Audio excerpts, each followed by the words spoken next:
Assalaamu calaykum. Ku soo dhowaada qisadeeni maanta. Qisadani waxa ay ka mid tahay qisooyinka ugu cajiibka badan kuwaasoo soo maray taariikhda. Waxaa la wariyaa in uu nin u yimid Imaamu Abi Xaniifa habeenada ka mid ah. Kadibna waxa uu ku dhahay ninkii, Imaamow, waqti dheer ka hor waxa aan duugay maal aan lahaa. Waxaana ku duugay meel, balse ma xasuusta meeshii aan ku duugay oo waan hilmaamay.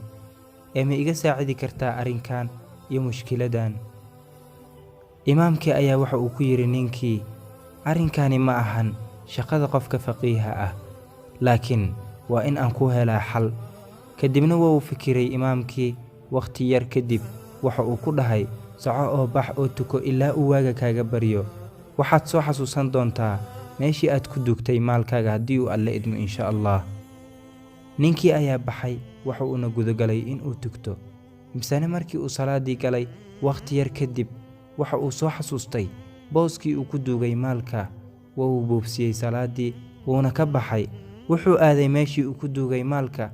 Wuu soo qaatay ninkii lacagtiisa wuuna helay. Subaxii markii la gaaray, ninkii waxa uu u yimaaday Imaamu Abi Xaniifa. Waxa uu u sheegay in uu soo helay maalkii, wuuna u mahadceliyey.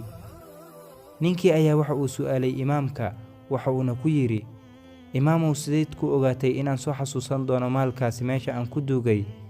Kadibna imaamkii ayaa u jawaabay, waxa uuna ku yiri, waxaan ogaa inuusan shaydaanka ku dhaafi doonin adiga oo tukanaya, uuna kaa mashquulin doono salaadaada in uu ku soo xasuusiyo lacagtaasi.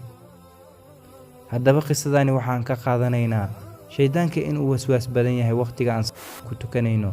Alle aan ka magan galno oo aan iska ilaalino.